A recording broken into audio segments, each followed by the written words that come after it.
Welcome to Pure Hustle Podcast. I'm Mike. And this is Orlando, and we're on episode 135. 135. And this is one of our level up reviews. We are doing part 2 of the 5-second rule by Mel Robbins. And we're super excited about this because, it's one of those things, like our life was going pretty normal for a while. And then all of a sudden everything kind of got flipped upside down and things got crazy. Yeah. And so it's really easy to, when we break books into parts like this and it's easy to get excited about something, to start implementing it, and then you let it go.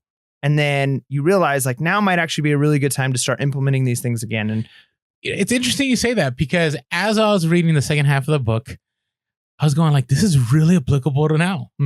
Right? I mean, you think, right? 5 seconds. Now, a lot of you are thinking about this book and you're going like, oh, all I have to do is apply the 5-second rule and I don't need to read the book.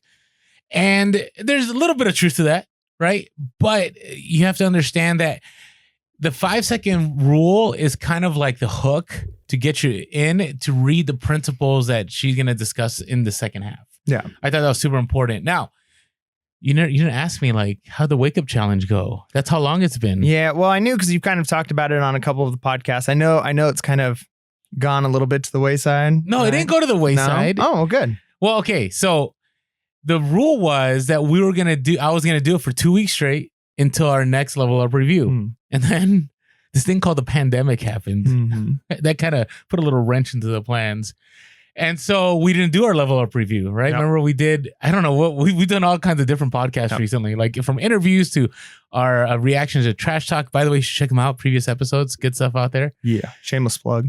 Well, no, because, there's value in all of those. It wasn't that we were just trying to fill up space, right? We always want to bring value every podcast. Yeah. And so then, things hit. Like, I don't know about you, but I don't know. I'm gonna ask you: did you feel like not like depression, but did you feel down? Like, did things just kind of rock you for a little bit? Yeah, I mean, a big part of it is routines. Like, we're all creatures of habit, for good or for bad, right? Our habits can be really, really good. Our habits can be really bad. And a big part of 5-second rule is kind of like breaking bad habits and developing the stronger ones. But one thing that I recognized was, okay, waking up at 3:45 so that I can get ready to go to the gym. 45. So that I can get to the gym, so that I can exercise, so that I could get to school on time, an hour, sometimes an hour and a half before anybody else gets there, so I can lesson plan, prepare everything that I need to do, get some stuff done, so that I'm ready for the kids to get there. The commute there, so the audiobooks, the podcasts that I'd listen to on the commute there, on my way home, which I have like a 45-minute commute each way. On my way home, listening to an audiobook or listening to podcasts. So like all of this, like either professional or mental or spiritual development in these times, and physical development, going to the gym, all of these things. Now those habits, those routines are just gone, right? Like my gym's closed. I'm not commuting. I'm not driving into work. I don't have to live by the clock in the same way. And so it's easy to allow bad habits to creep in, right? Like, okay, well, I'm not getting up to go to the gym, so I'm not going to exercise today, or I don't have to wake up at a certain time, so I'll wake up when I naturally wake up. And then bad habits start going in. Even dieting, right? Like I was on a pretty strict diet, and with the food issues and not wanting to be at the store that much, I've kind of had to let that go and say like, all right, well, I'm going to stock up on things that I need and that we can get and that will last for a long time. And so my diet has gone out the window. And when your diet goes out the window, it's like, well, I guess I can eat some M&Ms. And next thing you know, you put on 20 pounds. So yeah, I mean, it hasn't been great. 20 pounds, really? Well, I don't know, probably 10, 15, something like that. All right. If you're watching the YouTube, I think Mike looks the same from day one, except his beard is different. Yeah, my beard changes episode to episode. It does. But it feels good. That's how hair growth works. There you go. Okay, so what about you? So the wake up challenge. So it's crazy because when I started it, I mean, it was brutal. It's tough. It was not easy, but I did find, now it's two things. One, it was brutal. Two, you had to stick to it with anything. So when I first started it, it wasn't too bad. I mean, it was kind of rough. Like you have no choice. Like once the alarm goes 5, 4, 3, 2, 1, you're up. Yep. Like that's it. And I would say that was the hardest thing to break. And if you guys watch me on Instagram, I'm sorry that you had to see this on the stories. Man, there's some days I look rough. Some days like my eyebrows took over my face. Like it was intense. And then other days it didn't happen. Like I forgot to set my alarm. And now that only happened like 2 or 3 days. And then I made the strategic decision to sleep in and on the weekend. And the reason I did that was twofold. Was one, that I just wanted to rest. Like with everything going on, I wanted to make sure that my immune system was doing well, and I didn't want to, deprive myself of sleep. And I know that sounds like I'm making an excuse, but it's real. Like right now, if there's ever a time I've been watching my health, it's been now. Like this is with everything going on. I've been super, super motivated to like work out every day, to eat right, and da da da da. And all that sounds good like stuff. you had the opposite effect that I had with this. That's good. Yeah, but see, you this is where fear was a driving force, which we talk about in the book that you shouldn't be driven by fear. But I mean, for me, it was more like I need to make sure my immune system's at 110%, right? So I did everything in the place. So I'm making sure where I was sleeping less than 5 hours a night, now I'm making sure I sleep more than 6 hours a night.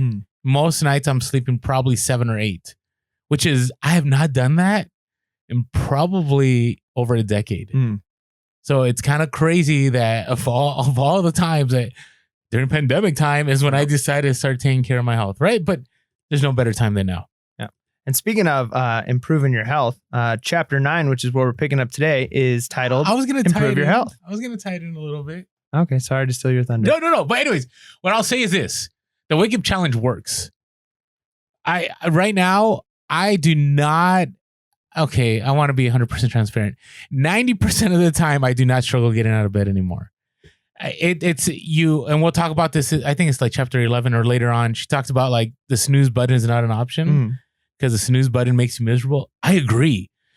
No matter how difficult it was for me to get up right away, it was a lot more difficult when I hit that snooze button the second, the third time to get out of bed, and I felt miserable. No matter how exhausted I was when I instantly woke up, I felt better. I don't understand it. I know there's studies that say that's true. So I encourage all of you to do the wake up challenge, especially now. I know now it's like, and we'll talk about this later on. It's really hard for a lot of people. It's hard for me still to get out of bed, right? Because you wake up, and a lot of us, if you're like me, you go on your phone, the first thing you do is read the news, which I 100% tell you, I'm going to tell you, don't do that. Give it like 2 hours. Enjoy life a little bit, and then and maybe don't even read the news. Maybe stick to once a week, right? Because right now, right? Would you say news is not like uplifting right now? Yeah, I mean it's good to stay informed, but also there's a point where there's diminishing return on what you're actually huge gaining, return, yeah. Information wise, and it just becomes, what are you feeding yourself? Is it junk food, or is it like sorry, excuse me. All at the same time. I have this cough that's lingering.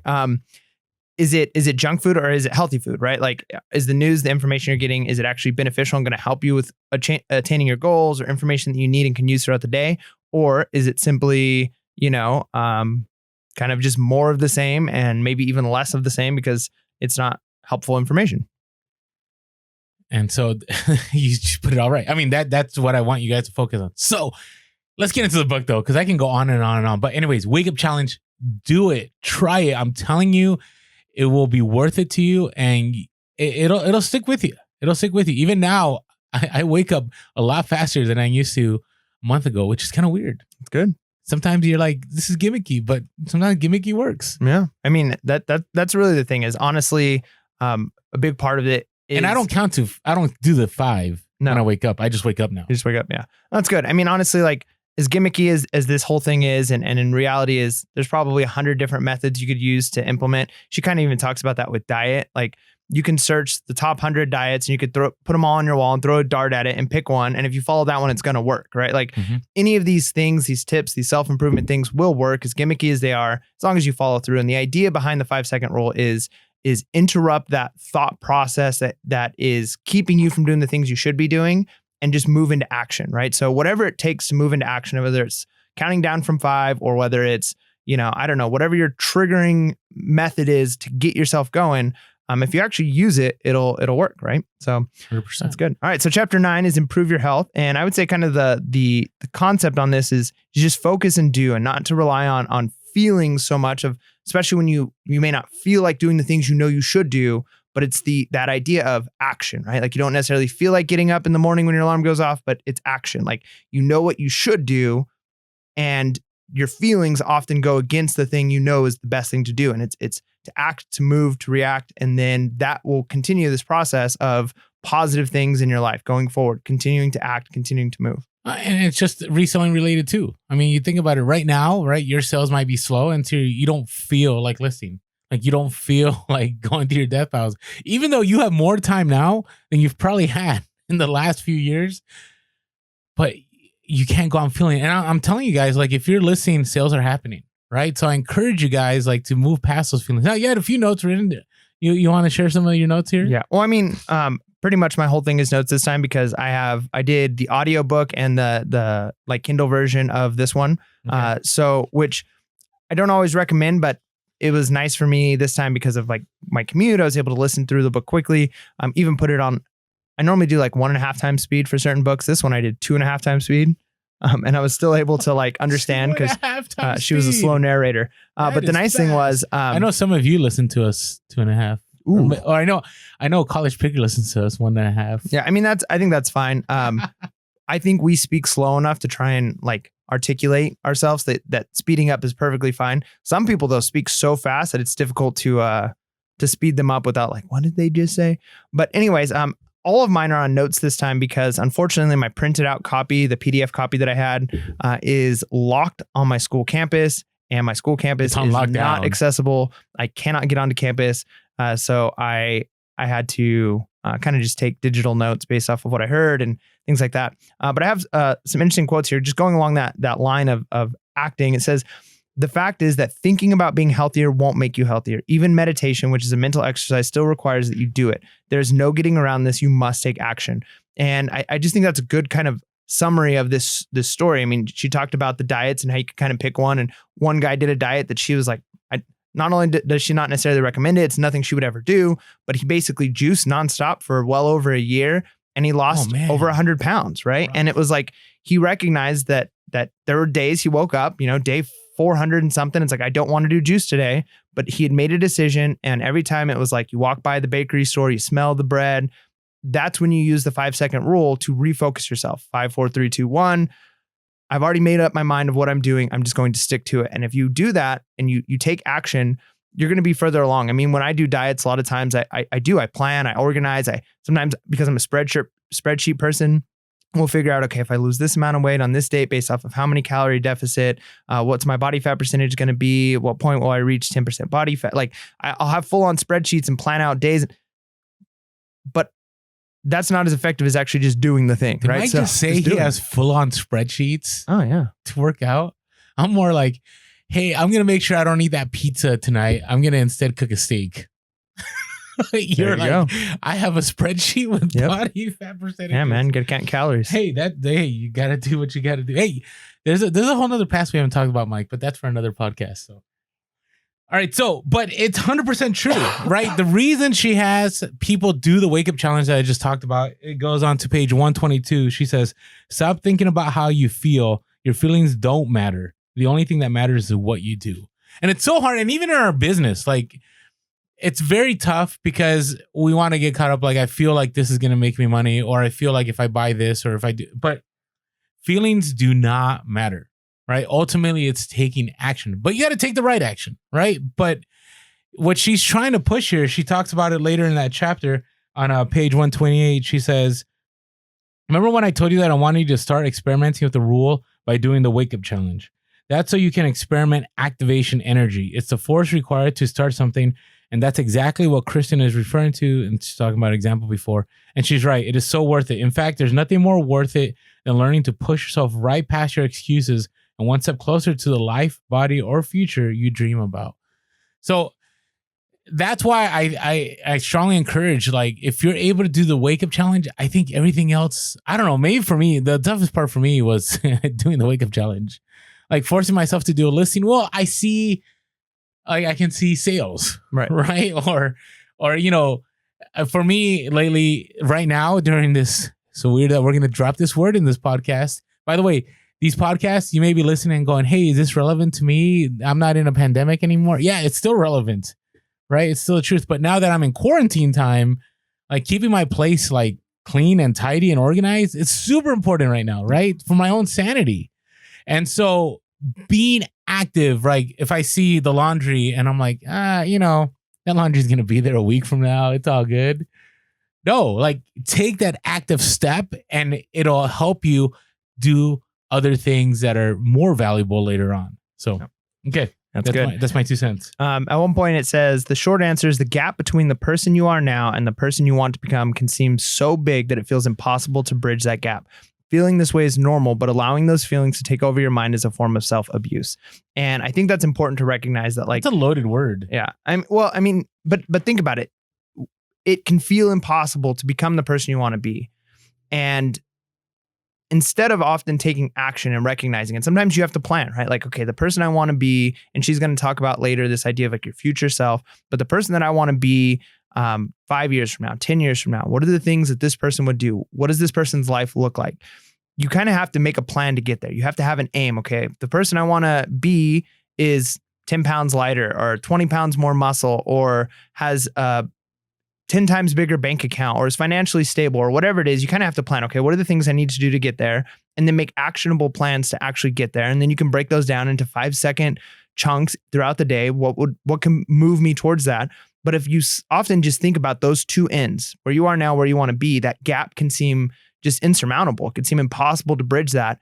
And if you sit there and you wallow in that and I'll never be good enough. I'll never be able to reach that point. I'll never, instead of planning and taking action, you really are in a way just kind of abusing yourself over and over and over, which brings you into this negative cycle that doesn't help you. It doesn't propel you forward. I don't know very many people who are propelled through negative feelings, right? Like usually negative feelings about them. Now, the negative feeling could be like the motivation of like, I don't want to feel this anymore. And then you plan actions to get out of that. But oftentimes negative feelings, if you sit and wallow in them, cause you to eat junk food, cause you to binge watch TV, cause you to get into that bad habit you don't want to be in, cause you to find ways to numb yourself. All of these things that ultimately make you more upset, more frustrated, more depressed, make that gap seem wider, which only increases the problem, right? It's like this cycle going downwards. And the idea of the 5-second rule is it's that, how do you bridge that gap? Well, it's taking these little actions as opposed to wallowing in the things that cause you to get worse, right? The self-destruction that you can end up going down. Yep. Agreed. Are you ready to move on to chapter 10? Yeah. Chapter 10, increase productivity, which is, I think, something we would all love. Yeah. So I was a little torn about some things on here. I still, and again, because we're both on social media, but I'm on social media a lot. I think we have looked at social media and emails and all as distractions. Now they can be. I agree. Like I know there's studies about emails, right? That like people are terribly unproductive at work because they always want. And I like how she phrased it. So the first thing she talks about. So this whole chapter was talking about changing your behavior, but in increasing productivity by removing distractions, right? So she talks on page 134. She says, checking email can become an addiction because of what behavioral researchers call random rewards, right? And social media is the same way, right? I mean, I think we're both agree that like Facebook and Instagram and TikTok, they all push things in the algorithm to give you that dopamine rush. So you'll keep going back to it over and over again. And that's how they get people to pay them because people are looking at ads and so on. But the reason I say that is because I will say in my own reselling world, like the more involved you can be in social media and email and the more you get distracted from being productive, even reselling. Yeah, I think that's true. And I think too, there's importance to recognize that this isn't like a one size fits all. There's always going to be exceptions 100%. to the rule. However, I would say 99% of the population who are using social media are using it in a way for its personal consumption, right? Like they're trying to either put an image of themselves out there. They're trying to see how many likes they can get. They're looking at other people's things. They're consuming. Now, if you're using it for business, right? So like you're on social a lot for marketing for Pure Hustle Podcast, for connection to the community, people who are using social media in order to do market research, people who are using social media in order to learn new niches, to improve their job. Those are all different reasons to use it than what most people use it for. 100%, and so I think recognizing, okay, so if social media is a job or part of your job, then you need to treat it as such. But even still, the last thing I want to do, and I've been stuck in the same thing, is right before going to bed, I'm going through work emails and I've got parent emails. And then I'm like, okay, I got to respond to this. Or you wake up first thing in the morning. I said it. What did I recommend that to teachers? You never do that. Never do that before you go to bed. And same thing with waking up. First thing you do when you wake up, it's like looking through emails, like, oh man, I got a new email from my department chair, whatever the situation is. And you're kind of, if you immediately allow yourself to go there, and one of the things she says in here, which was so important and allowing you to get a big picture and having a big picture focus, is this phrase, being a boss about my mornings, right? And the idea was I created a morning routine, or this is Mel Robbins talking, creating a morning routine that forced her to focus on the things that are important for her. She even mentions people like, okay, do you think Bill Gates and Oprah and all these people, when they first wake up, are going through emails and like they've got more, they recognize that what they have to contribute to the company and all these things are so much more valuable than just the random things that they're going to be able to answer throughout the day. And they need morning time. They need that time for themselves. They need to take care of themselves. They need to, whether it's exercise or whether it's devotions or meditations or whatever it is they're doing, eating healthy, spending some time, getting in the right headset, planning out the day, and then attacking those things. Because I mean, really, it's almost foolish to think like when I wake up at 4 a.m. in the morning that I'm going to be able to do things through email or through whatever that I can't do later on in the day if I just give myself a couple of hours to like really prepare myself, write down the things that are more important, and be focused. I think even taking 10 or 15 minutes every day for me and writing out and planning my day. What are the 3 most important things I can do this day? What is my goal at the end of the day? What are my timelines? And she talks a lot about those, like creating those timelines for how long you're going to work on something. When you do that, I'm more productive throughout the day. That 15 minutes I lost probably gains me hours throughout the day. If I'm just going through the day, just willy-nilly, okay, now email. And we've talked about that with other books too, of like setting a certain time. And I think the same thing goes, even if your job is social media, is it always important to right away jump on or take an hour, half hour, whatever it is you need for that morning, become the boss of your morning. And then you can attack those things with more just focus and attention and do even better at it than you would if you're just first thing in the morning, you allow yourself to be distracted and then you don't even know what's important in the day. Yeah, you can lose your morning really quick. I mean, I would say as a full-time reseller, mornings are the ones that it's the worst when it's like 1 o'clock and it's like, wait, what just happened? Like, what was I doing all morning, right? So the first step though, and I 100% agree, this is something that I think this will be a permanent thing in my life is I get up when the alarm rings, page 137. Right? Science, and I mentioned this earlier, but I want to reiterate this fact, but I think this applies to all of it, especially now that we're locked down. It's so easy to just want to, I don't know, maybe it's just me, but it's so easy to want to just sleep. Yeah. Right now, it's hard to get to sleep. I'm going to be real about that. Like, and we'll talk about this later, but I would say the first week when things went down, like I couldn't sleep at all. Now it's getting a little bit, this is becoming normal. Isn't that weird? Nope. It's kind of weird, but it's becoming normal. But waking up is a tough one, right? And so says, I'm going to read it here. How you wake up is just as important as how you sleep. Scientists have recently discovered that when you hit the snooze button, it has a negative impact on brain function and productivity that can last up to 4 hours. I was like, wow. Like, and you can read the rest of the explanation. I think she does a great job breaking it down on page 137. But that so makes sense. I'm telling you, after the wake up challenge, like I didn't even read this until after I did the wake up challenge. But then I started going back and going, yeah, those days that I hit those snooze buttons, man, especially when it was the terrible ones, the ones where it's like, I'm going to get up at 6, then it's 6:15, then it's 6:30, then it's 6:45, then it's 7, and then you finally get out of bed. Man, those days just start off rough. Yeah. And not only for the cycle or the physiological reasons for, your sleep rhythms and patterns and all of those things. But kind of like I've talked about before, something that changed my life was the idea that when you hit the snooze button, when you tell yourself, I'm going to wake up at 4, I'm going to wake up at 6, whatever time you say you're going to wake up, and then you hit the snooze button and you don't wake up at that time, you've started your day by lying to yourself and letting yourself down. Yeah, right? You start your day by saying, I told myself I was going to get up at this time. I can't even keep my own word to my own self. And then you start feeling bad about yourself, right? Like, then when you tell yourself like, all right, I'm going to get into shape, you're like, yeah, just like I'm going to get up in the morning, right? Like it's just not a good place to be in. Not good self-talk is what you're saying. Yeah. And so I mean, she does talk in here about this idea of forgiveness and forgiving yourself or even procrastination and those things. But it's important to realize, like, if you can own that morning, you're going to be in a way better place. And in fact, too, and I know you said you're not a morning person. One of the phrases in here I liked was, there was a person who said, oftentimes you think being a morning person means you jump out of bed and you're just like a gazelle in the morning and you're excited and you're ready to go. And it's like, you might be more like a buffalo in the morning where you have to drag yourself out of bed and splash water on your face. And it might take you a half hour before you're like finally up and running, but you can then be more productive in the mornings. Like you don't have to enjoy the first part of the morning to be a morning person.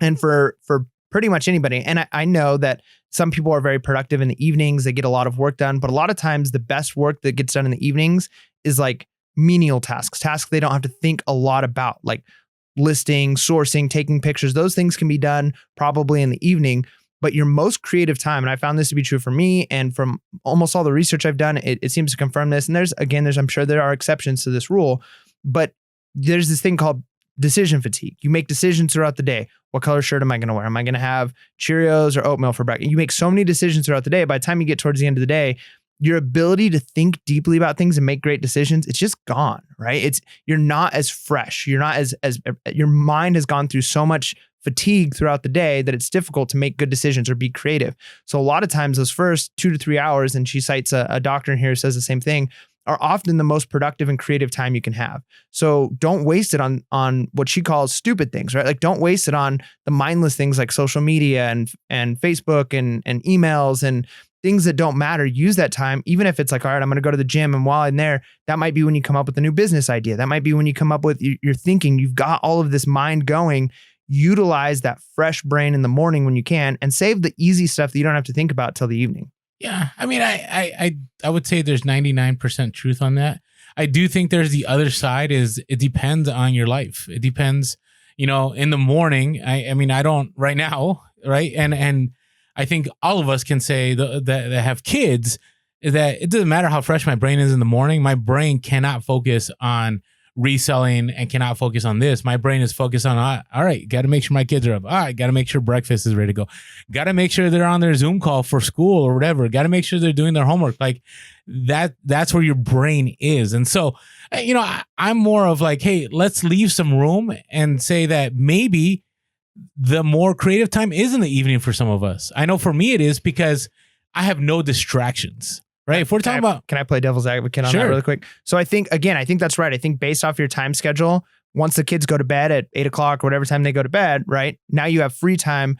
But I would say the argument is, and again, I'm not saying this is true for you, but the argument is that even though that's the time you can be most productive because that's the time you have available without distractions, your brain isn't as productive as it would be if you were without distractions in the morning. So the alternative would be, and this is what a lot of people suggest doing, is go to bed at the same time your kids do and wake up, instead of being up 3 hours after they go to bed, wake up 3 hours before they get up and use that morning time without distraction then, right? So because if your brain really is like, if you think about it like a gas tank, if it's full in the morning and throughout the day, it starts to get emptier, and maybe your schedule is set so at the end, when you're already at a quarter of a tank of gas left in your brain, that's when you're trying to fire on all four cylinders.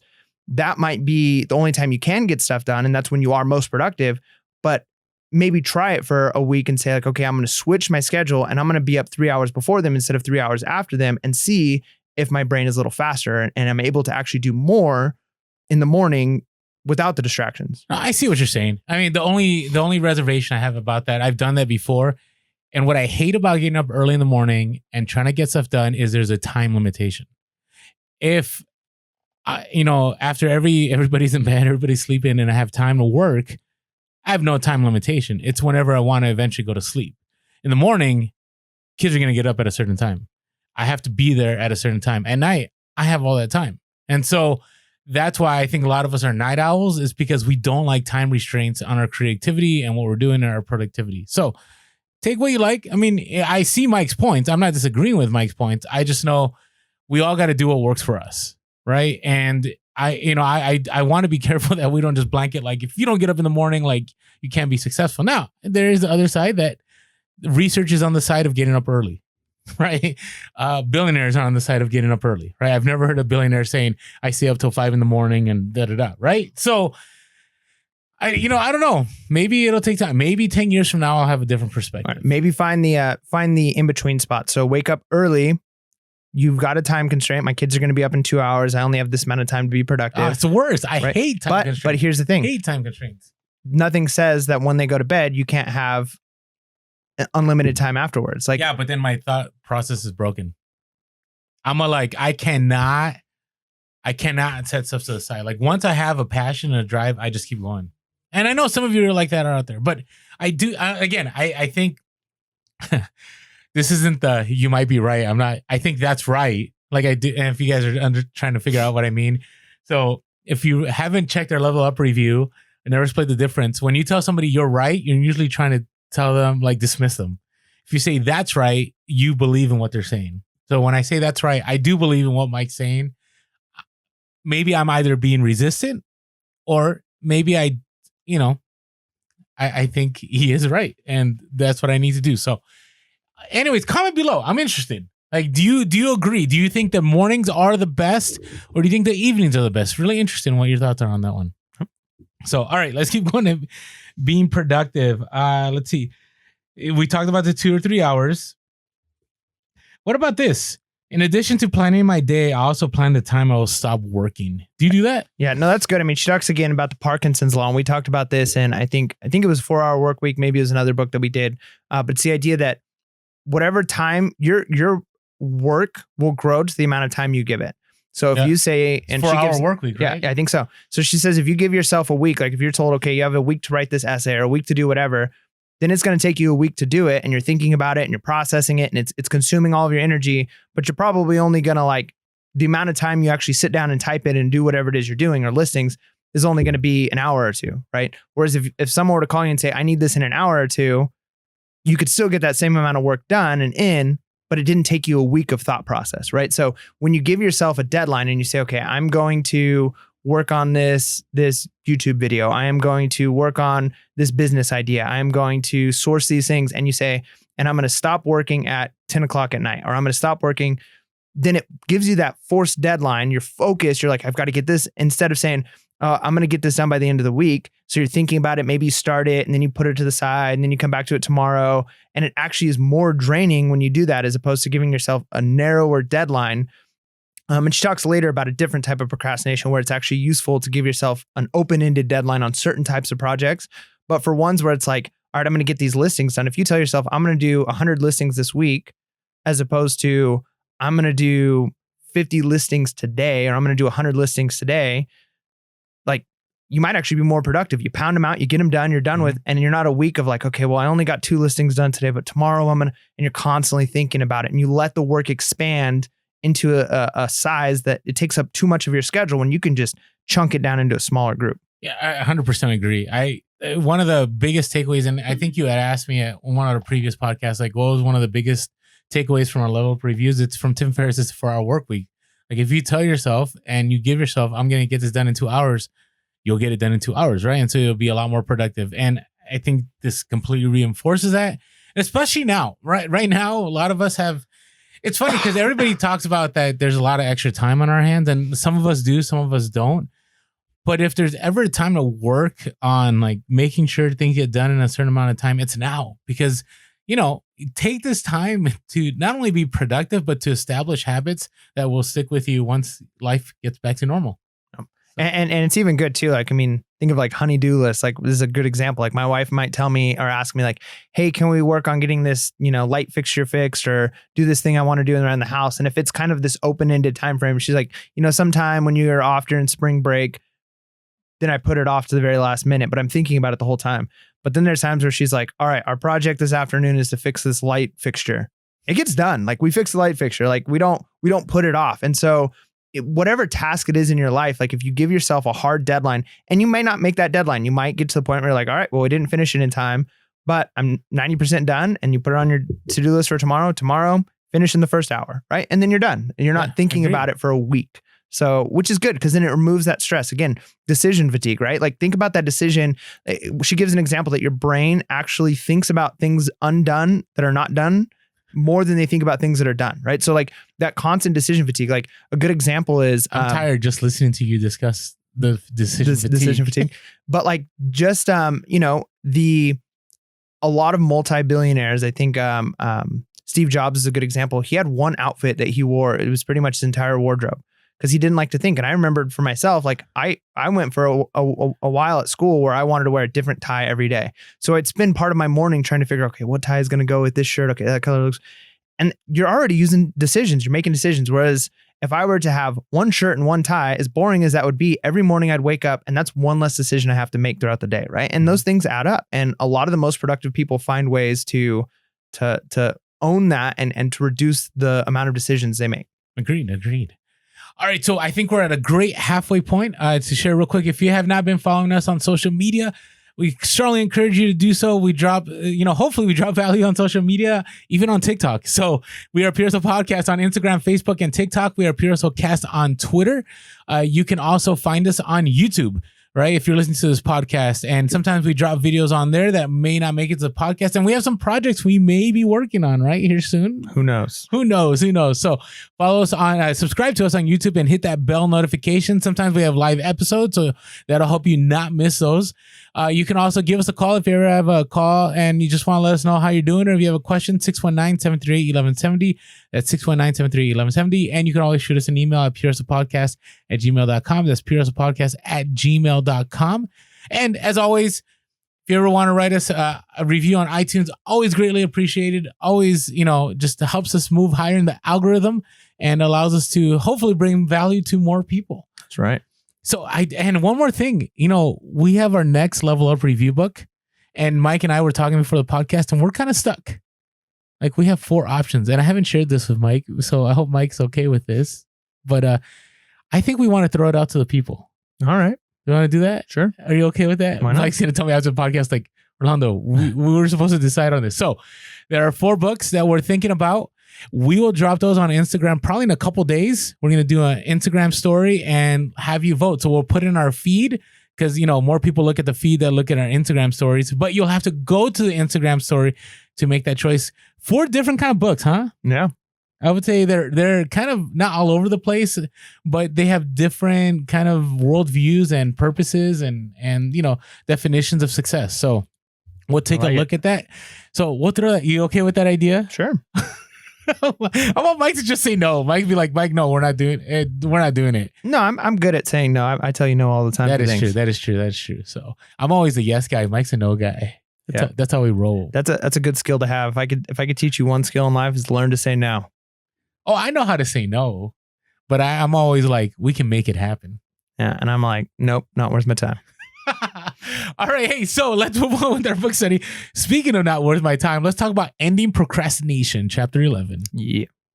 All right, so this is a new concept to me. I never thought about this, and I don't know. Part of me thought that she was making an excuse for being a procrastinator. So let's talk about that. So she says, I had it all wrong. I always was surprised to learn that there are 2 kinds of procrastination. Destructive procrastination, which is when you avoid tasks you need to complete, and productive procrastination, which is an important part of any creative process. Let's start with the good kind. So she starts with productive procrastination. So what would she say?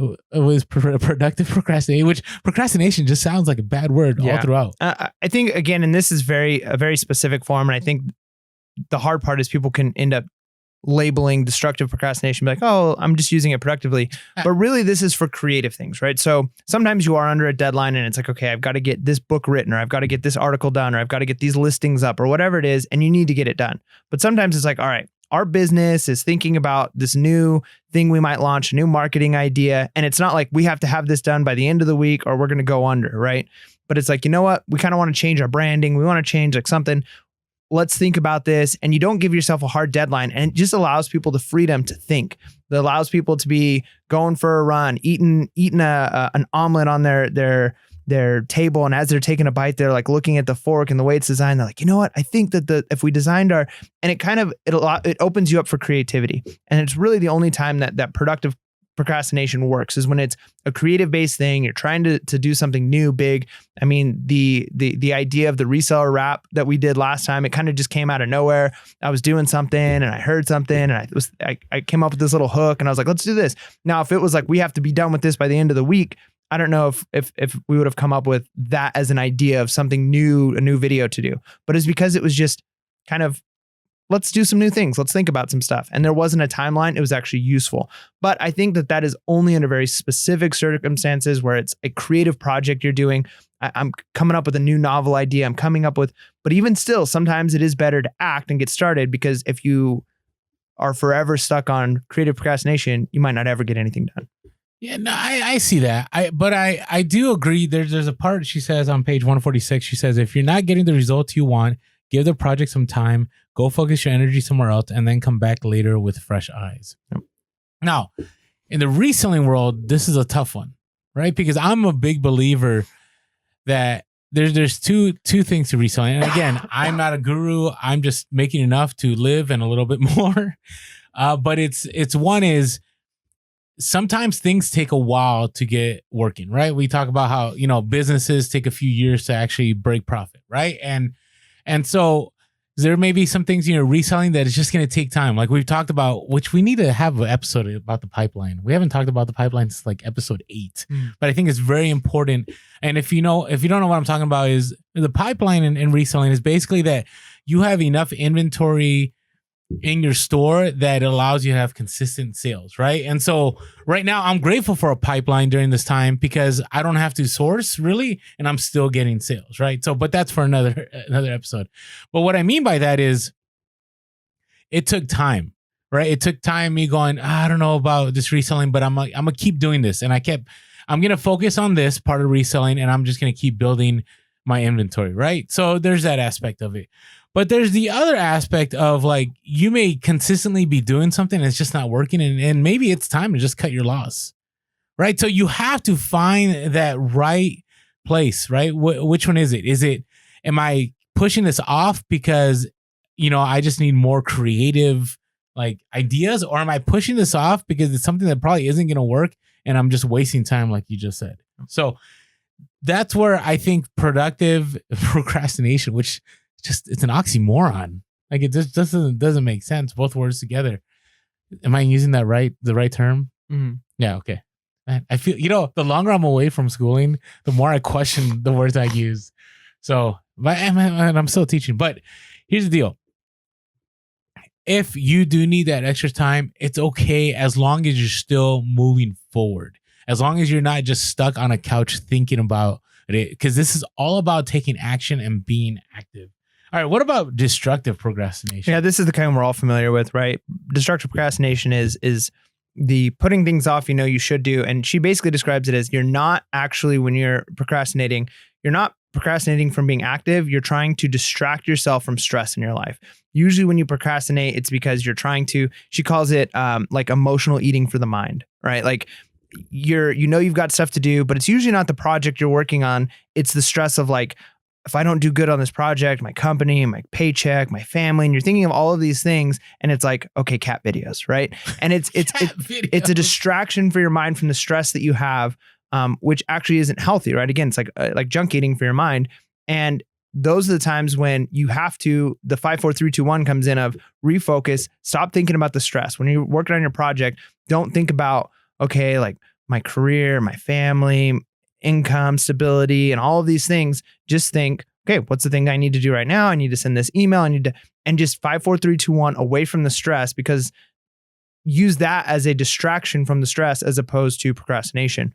And she uses the idea of using the future self, which is something I've found very helpful in my life. I talked about it earlier in the podcast. I used to, when I would journal my plans for the day or whatever, I would often refer to it as my ideal self. And I would ask myself, like, what would my ideal self do in today? Or what are the situations I would do? And she even explains that like showing, like psychologists have proven that by like even showing you pictures of what you might look like when you're older will help focus you and focus you into thinking like, okay, like I've got to move forward for the future. And it becomes a positive.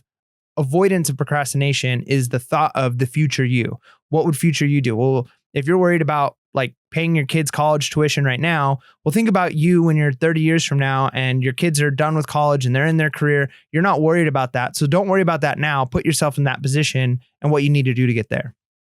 Agreed. And the thing here that's kind of hard to understand. I mean, especially right now, I think right now, a lot of us are going to feel procrastination, right? I don't know. Maybe it's just me. I mean, there's certain things that I'm like, it's non-negotiable right now. Like listing is a non-negotiable. Like I am listing like there's no tomorrow every day because I need sales to keep cranking. And actually, I should have just taken an offer and I didn't. I countered. Don't counter. If it's a good offer, take it. Procrastination, she says, is not a form of laziness at all. It is a coping mechanism for stress. And I think we need to allow ourselves, and again, I'm not a psychologist or a health person, none of that. I'm like probably the farthest away from that. But right now, as things are happening, I do think we need to kind of like understand that right now, like we're going to want to veg out at times, right? Because everything going on, it's easier to throw on Netflix or go on Hulu or get on YouTube and watch cat videos. Or have you watched cat videos? Yeah, man, they're great. Okay, all right.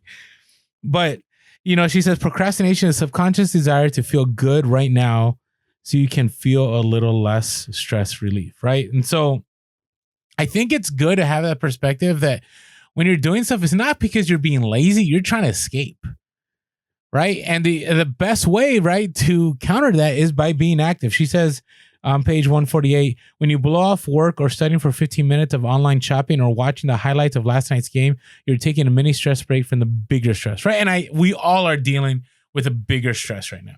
And it could be on multiple levels. And even if you aren't, like if you're listening to this podcast and it's the year 2023, it's kind of weird that we say stuff like that. But hey, hopefully people are still listening in 2023, is that you may be dealing with other stresses in your life. So instead of looking at procrastination and judging yourself and saying, hey, I'm being lazy. Hey, I'm just worthless. Go, no.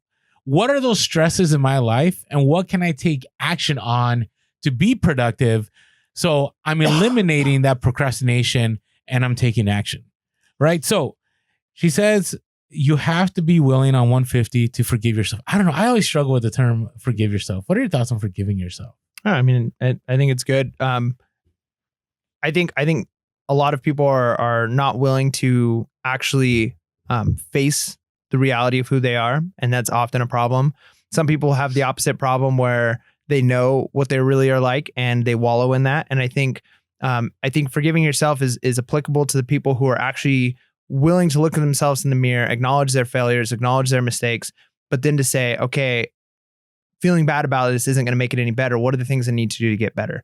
And the only way you can do that is by forgiving yourself. Now, oftentimes people are on the other end of the spectrum where they're not really willing to take a close look at who they are and the mistakes and the failures they've made and their fault in a lot of problems. And for those people, it's the opposite. They need to come to a reality before they can even forgive themselves. Okay. And I agree. Now, here's the thing. I really believe that forgiving yourself involves you never looking back, not forgetting stuff, but not. So right now, I think, and I want to be real, like there's going to be a lot of people going like, oh, I'm so glad I had savings. Oh, I'm so glad that I did this. And a lot of us, I mean, I'm saying a lot of us as a whole are going like, I don't want to hear that. Like, I don't want to hear that maybe I should have had 3 to 6 months, right? Emergency fund. I don't want to hear that I should have had so-and-so and I should have prepped for this and I should have done it. Because right now, like what's going on right now, none of us could have imagined. Like 3 weeks ago, Mike, none of us would have imagined this. Like none of it. The fact that we're in a lockdown and we're in a quarantine. I mean, these words it's just, to me, it's still surreal to me. But here's the thing. Be willing to forgive yourself right now and go, you know what? Okay. So I didn't plan for a pandemic. Okay. I don't think anyone did. I didn't plan for the fact that I had to, stock up on food. I didn't plan for the fact that, I had to make sure that I had enough to pay my bills at the bare minimum. I didn't have enough, da-da-da-da. So if there's ever a time to forgive yourself, it's right now. And I think you have every reason to forgive yourself because this is a completely different scenario that no one, unless, somebody took a time travel machine that doesn't exist, would have predicted. So part of forgiving yourself is not looking back to me. I mean, that's just my view of it. So now it's like taking action moving forward. Because all you're going to do is you're going to beat yourself up. You're going to say, hey, I wish I had been more intentional about reselling. I wish I had more inventory. I wish I had not only built up a capital, I wish I had a savings. I wish I didn't just quit that job and just start going full time, because now I'm like stuck. Like I don't have anything to go back to. You can't do that. You just can't. All you can do is focus on the here and now, day by day, take those steps. I'm sounding like a motivational person right now, but I'm not trying to be. I'm just trying to be real, because I was in the shoes many of you are in probably like 15 years ago, where I had a ton of debt. I had no emergency fund. I didn't have any of that. And I remember I just kept looking back going, I wish I didn't drop thousands of dollars my first few years in college, not only on student loans, on credit card debt, just having fun. Biggest waste of money in my life. But, once I learned to forgive myself and take action, I was able to move forward. And so I encourage all of you to move forward. All right. Do you want to talk a little bit more about the future? Nope. Okay. All right. There you go. There's Mike implementing his no policy. All right. So one more thing, though, I do want to say procrastination makes you feel like you have no control over yourself. When you assert yourself and just get started, you're taking control of the moment and your life. Right. And that's all I was talking about in this last 10-minute diatribe, was about make sure you stay active and not wallow.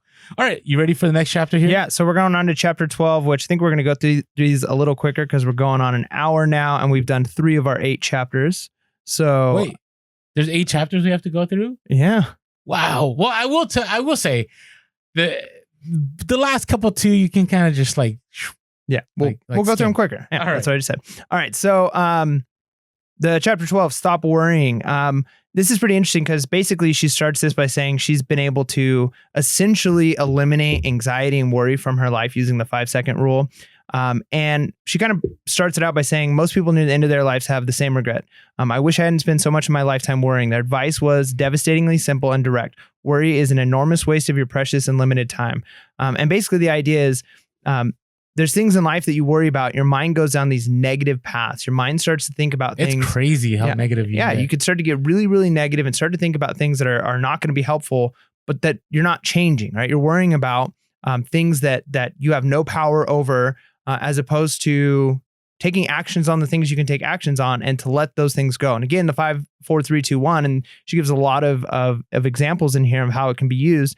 But basically the idea is to eliminate the mental chatter in your mind, all of those things that your mind started to think about, like, what if this, what if that? And she'll give examples of like her husband going out to ride on a motorcycle and she starts to worry like, well, what if he gets hit? Or her daughter's on a plane. What if they get in a crash? And the idea is eliminate it by 5, 4, 3, 2, 1 and think about something happy. Think about them coming home and them telling you about, and basically all you're doing when you do that is you're interrupting the thought process that's negative and you're replacing it with something positive. And that goes to that idea of taking something like a negative habit and replacing it with a positive one.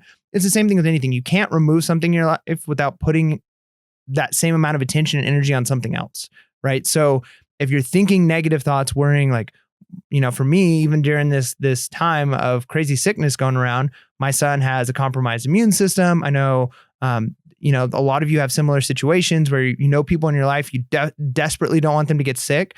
So you take action, you do the things you can. But if you allow yourself to worry, you've got to take those negative thoughts and you have to then replace them with positive thoughts, right?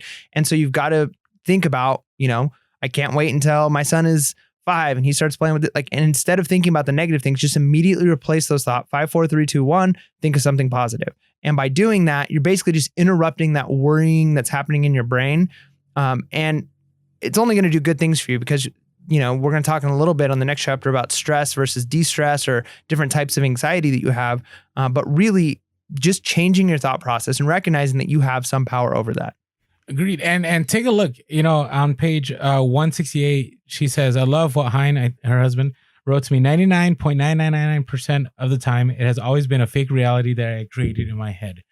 And I think if we could all come to that understanding, it will help us a lot. Tim Ferriss talked about it in the 4-Hour Workweek. Grant Cardone talked about it in his 10X rule. I think pretty much every book that we've done a level up review, except maybe Richest Man in Babylon, which wasn't really about that, talks about the fact that we can always imagine worst case scenarios. I mean, worst case scenarios are far easy to think in our head, especially right now, right? Than to focus on the positive and what we can control and what we can take action on. So 100% agree that worry slows you down.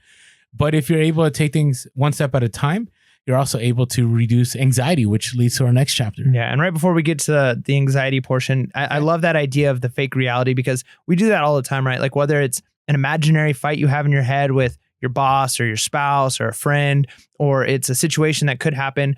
Usually you go to worst case scenario and you're like, well, then he's going to say this and then I'm going to say this back. And then you have the conversation and it doesn't go that bad at all. And it actually goes way better than you thought. Yep. And it's like all of that anxiety, you can actually physically get upset and mad and angry at somebody for a conversation you're having with them in your head that you're making up, this fake reality.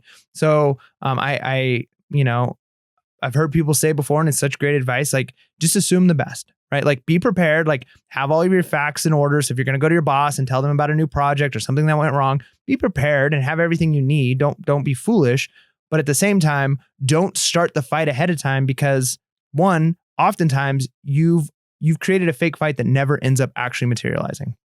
Agreed. It's so, because it's funny because Mike and I, we have kind of different personalities, right? But I haven't shared this with Mike. Mike, I am a worst case scenario guy. I don't know. Has that come through at all? A few times you've talked about that. Yeah. Right. But I got to tell you, I've been wrong 99.999% of the time. Right. I mean, the couple of times I've been right, well, it wasn't just the fake reality in my head. It was fake reality happening in front of me.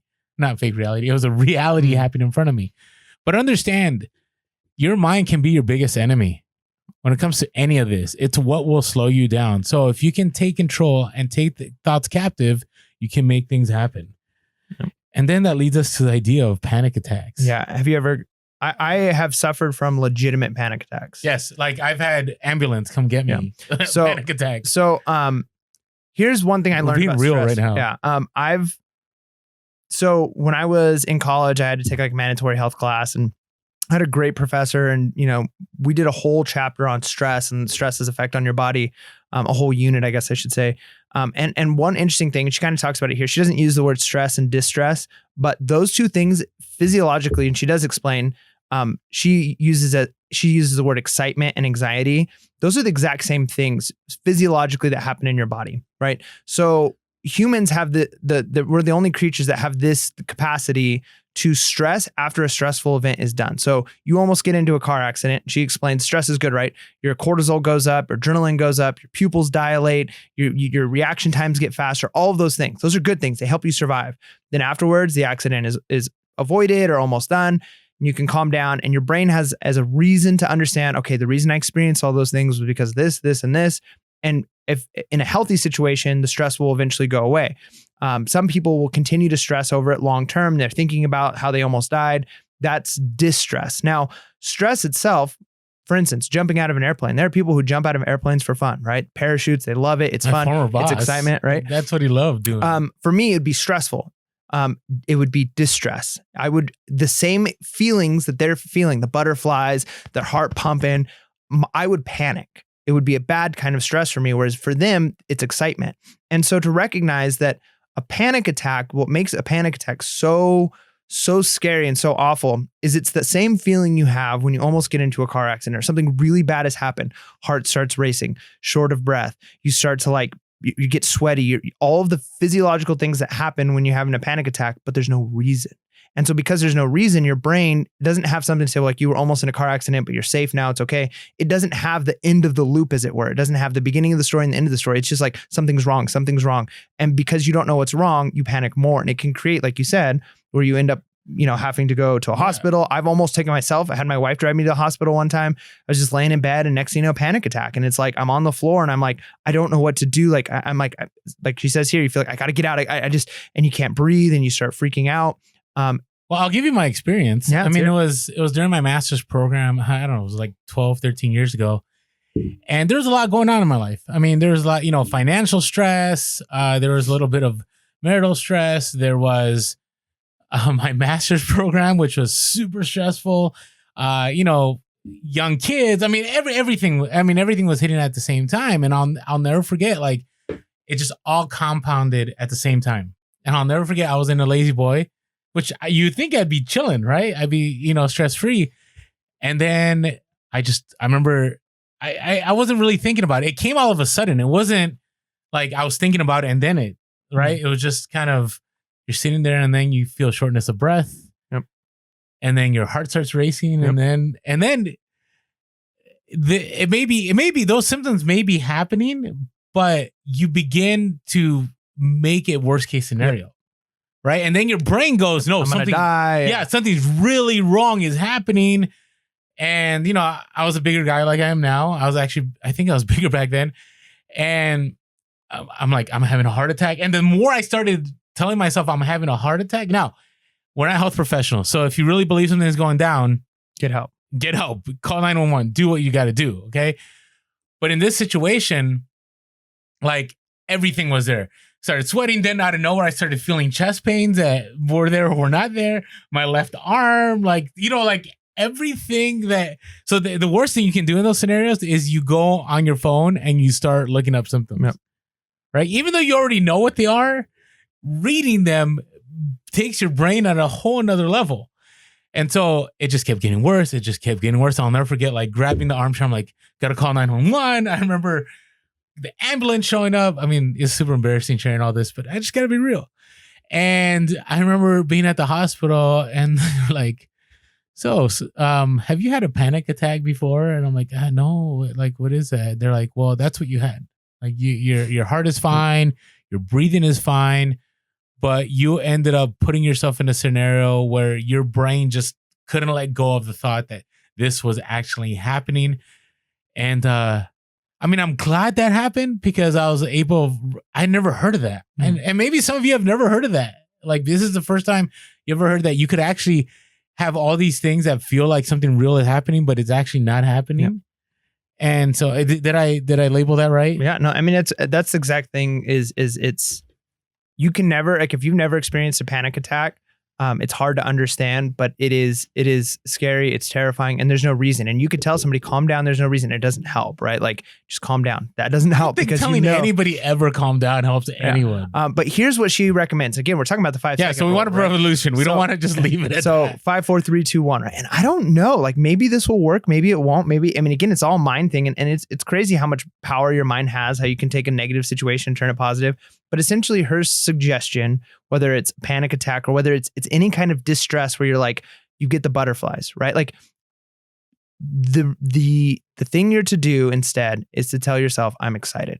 You've got to give your brain a reason for the feelings you're having. Now, I'm naturally not and we're going to talk about courage later on, but I'm not a extrovert. I don't enjoy, I don't get like passionate about going out and talking in front of people. The reality is I'm pretty on a podcast. Well, the reality is when it comes to work, when it comes to presenting at conferences, those things, I actually do really well with it. But the reason is I learned a long time ago. And I think I watched a magician when I was in like junior high. Really? And he explained this, and he says all of the fears. And I've heard comedians say the same things. When you look at like the most famous comedians, before they go out on stage, they're in the green room, they are sweating, their heart's racing. And I remember this comedian said this, or this magician said this thing. He's like, before I go out on stage, he's all the stage fright. He goes, that so many of you don't want to come up on stage because you get, and he goes, I experienced that. He goes, but it's because of that you can perform well. It's adrenaline. It's your body getting ready. And so it's that mind switch of when, even speaking at eBay Open, right? And we're speaking in front of a panel. It's like, that was nerve-wracking. My heart's pounding, and it's like, okay, now I could either panic and say, I can't do this. I can't do, like, I'm sweating. I'm nervous. I'm going to be shaking. Or you could tell yourself like, okay, what I'm feeling right now, this is excitement. This is that feeling that those crazy people who jump out of airplanes feel right before they jump. This is my body giving me the adrenaline shot that I can fire on all cylinders while I'm up on stage. This is what you turn it from a negative into this is a positive thing. Like this feeling, this excitement, these butterflies right before a football game, whatever it is, this nervousness is actually my body providing me the tools that I need to do well. And so if you can change, any situation where you feel nervous about, I don't want to go talk to that girl. I don't want to talk to my boss about getting a pay raise. To say, you know what, this feeling, these butterflies, this is the same butterflies you get when you fall in love, right? But like, because there's a positive thing attached to it, you don't let it worry you. So you've got to change that mindset. Just the simple 5, 4, 3, 2, 1. I'm excited. I'm about to go on stage. Am I shaking? Yeah, that shakiness is adrenaline in my body, and that adrenaline is going to help me think faster. So if I get asked a question, I'm going to be able to respond quicker, right? Like you've got to change the experience that you're having and tell your brain this isn't a bad thing. Because the moment you start thinking this is a bad thing, then panic. So interesting that you said that, because there's actual scientific study. I mean, this is all scientific study, but there's this. It's called the there's this whole study that was done, like where they put people in different scenarios, and what they found was, like, for instance, when there was a guy and a girl that was on a bridge that was overlooking like a canyon, and it was like wobbly and it was kind of scary. That excitement brought attraction.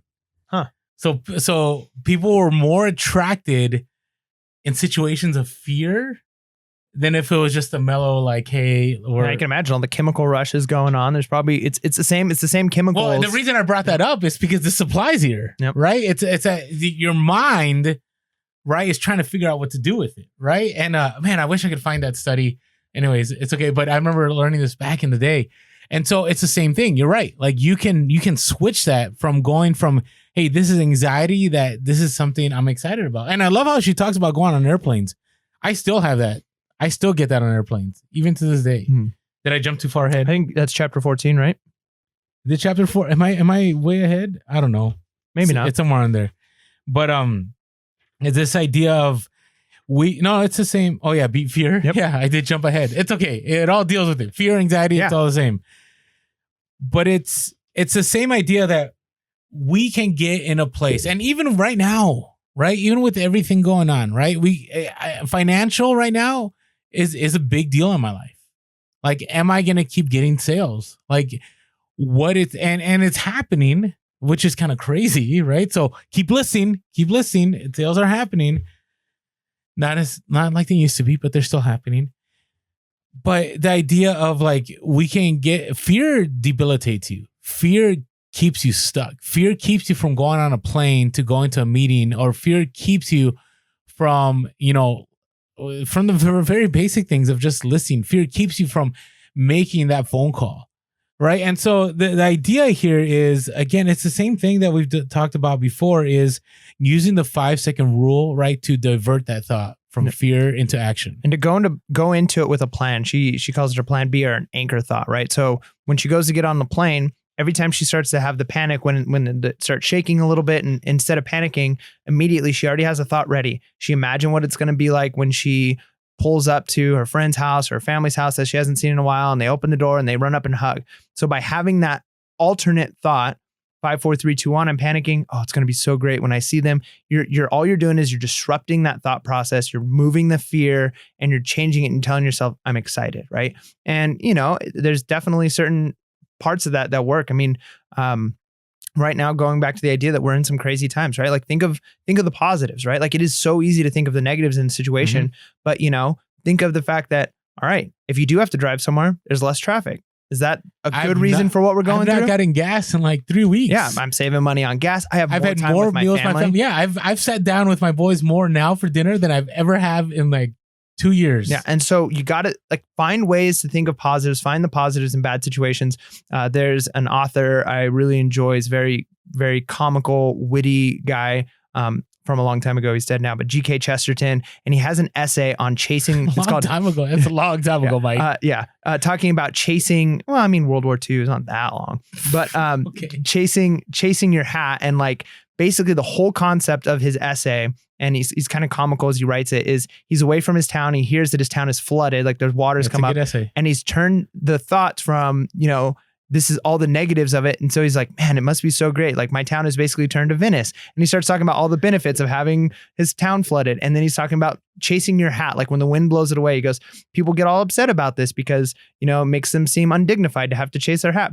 But people chase balls, and think, even if people do laugh at you because you're chasing a hat, you're bringing in excitement and enjoyment to people's lives. Like basically just take whatever experience you're having, and instead of focusing on the negatives of it, even when you trip and fall, right? The difference between the clumsy person who trips and falls and drops their food, maybe in front of their crush or whatever it is, and is like, oh no, and they start panicking, this is the end of the world, as opposed to the person who stands up and laughs and kind of makes a joke of it themselves, right? Like, well, at least I made everybody else laugh. I hope somebody caught that on camera, right? Like you turn something that's negative into a positive, and it's just a mind shift. This is the exact same thing that happened. You can think differently about. Yeah. Perspective 100% matters, especially right now. Perspective so matters. That's why I'm like, don't read the news. Yeah. Stay focused on your family and enjoy your time together and make those sales happen. All right, It's all about building real confidence. So chapter 15. So I like how she said this. She said, I'm going to just read. I know you don't like it when I read full paragraphs, but Do it. I think this is needed. Confidence just means that you believe in yourself, your ideas, and your capabilities. Anyone can learn how to become more confident. It's not a personality trait. It's a skill. I think that's such a huge and powerful statement. Not a personality trait. It's a skill. You may have an extroverted personality and talk a lot, but that doesn't mean you're confident. The most vocal person in the room might be really insecure and only says what he thinks will make him look good. Look no further than me. For a long time, I was loud and bossy, but I felt insecure in myself, my ideas, and my abilities. I can relate to this. I'm a very extroverted person. I'm more real now than I've ever been before. But I remember back in the day, like I'd be, working the room and I would say stuff, and then I'm like, why did I just say that? Was I just trying to get an attaboy? So just because people appear charismatic doesn't mean they're secure, right? And so there's a lot, and I agree. Like Mike, I'm gonna just talk about Mike, and Mike could say I'm totally wrong, but Mike, you're kind of an introvert, Yeah, right? Yeah, for sure. But Mike's confident, and there's places he's not confident in, and same with me, right? But Mike, right, is confident in his abilities, like, hey, in the podcast, in his reselling, in his schoolwork, and all that stuff, and so. This is part of like understanding who we are, and I think about like negotiation. A lot of you, when we did the Split the Difference Level Up review, you talked about how negotiation was tough for you because you're not a very confident person, right? And to get a deal, you have to be pretty assertive, right? And so understanding that it's a skill hopefully helps a lot of you, because I think we all, and now there are people I do believe have natural charisma. Like I think that just is a natural trait, but that doesn't mean that they're confident. It just means to have natural charisma. Yeah. And the nice thing too, is that it being a skill, like she talks about it being everyday acts of courage, like little acts of courage that you can do, and it builds it. The more you are successful, like I tell you what, like I'm introverted, which means I prefer to be alone or with small groups of people. I get my energy from being alone as opposed to being in big groups. Like I don't like big parties I'll go to. I'm fine. It's not like being introverted doesn't mean that I hate people. It just means like afterwards I'm drained. I need some me time. Right. But like anybody, right? Public speaking was a huge fear for a long time. And it was just a matter of like, okay, I'm getting called up. I'm going to do this thing. And I would just do it. And I would do a pretty good job. And so I was like, all right, like I can do this. Now, when I get asked by, my school, or when I get asked by, something like, we need you to speak at this conference, or we need you to lead this committee, or we need you to do a session on this. Like speaking in front of students for me is way easier than speaking in front of a room full of adults. I still get very anxious and nervous. But like I think about it, I'm like, I know I'm pretty good at this, and I know I'm good at this because I've done it hundreds of times, and it always turns out okay. And again, that mind shift. Well, these feelings I have, I'm gonna say they're excitement and they're not anxiety. And I go up and I do it, and it's nerve wracking. But the thing is, I've done it so many times that I'm confident that if I get asked to speak in front of people, I know that I'm gonna get a pit in the bottom of my stomach, but I know I'm gonna do a good job. I know I'm gonna be fine. I'm gonna get claps at the end, and I'm not like trying to brag and say I'm great, but I've done it enough times. I've built the skill to know that the worst case scenario feeling pit that I have in my stomach isn't the reality, that I just need to do it. That feeling is going to go away. And the only way that has come is from just years and years of small, everyday little bits of courage. I'm going to go up, I'm going to say the thing in front of people that I don't really want to say, but I'm going to do it. And you can do that by whether it's going and talking to your boss about an idea, right? Just get up the courage, go and ask. And maybe you get the yes, maybe you get the no, it doesn't really matter. But every time you're like, hey, I did it. Over time, you build that confidence in yourself. Everyday little acts of everyday courage builds the confidence. And just to be honest, that feeling has never gone away from me. I still, if it's like, oh my gosh, I got to speak in front of, 600 parents about this big event that we're doing, like, oof, that feeling's there. But I know I'm going to be fine. And I do it. And I know that if this was me 10 years ago, if I was asked to do it, I would have said no. Right. So just say yes and do it, and do the little things, ask for the discount, get the contact, whatever it is you need to do. Right. Just do it. And whatever the results are, don't matter, because the more you do it, the more you build confidence in yourself. 100%. I think it's a great place to land. Right. Because, the next chapter, she discusses pursuing passion and enriching your relationships. But overall, I think it's tied to, I think, every book that we've done. Right. All these books require practice. Yep. right? It's great that we read these books and we're like, oh, that's awesome. But if we do not have intentionality when after reading these books, like they're just books that we read, and I would say they're a waste, right? I don't know if am I going worst case scenario when I say that? No, it's true. I mean, it's not about what you know; it's about what you do. Sounds like a after school special or like the more you know. But I don't know. I want to wrap it up here on this note. Let's do it. So she says, it's page 205. Now, there's 2 other chapters about enriching relationships and so on, which I think are powerful too. But I really believe out of all the things we discussed today, I think we got to the very, I don't know, are there any other like very substantial things you caught here that you wanted to share before I wrap it up? No, I don't think so. Yeah, I mean, I think the other ones we've talked about, being real, being authentic, right? Never leave things unsaid, right? And so I encourage you guys to read those chapters, but I want to end on this part. She says, nothing comes naturally until you practice it. That's why I keep saying you must practice acts of everyday courage. And I think that's what it comes down to, right? Because not just a 5-second rule. The 5-second rule is a tool to get you to where you want to go, right? But ultimately, whether it's negotiating or never split the difference, whether it's saving money and looking after your finances like the richest man in Babylon, whether it's, looking over your time when it's a 4-hour work week, whether it's making sure you make your bed and put things in order with our book that we read. What was it called? Make your bed. I shook it. All right. All the books that am I missing a book? Probably. I'm looking back. Or 10X rule, right? Whether it's, making sure that when you want to elevate your business, you're going 10 times at it. All of it takes practice, which ultimately means taking action. So if it takes you that 5, 4, 3, 2, 1, go, then that's what you need to do. So hopefully this encouraged you. Hopefully it allowed you to continue being optimistic during this time. We appreciate all of you. And with that being said, make sure to be real, be relevant, and be reselling. Peace.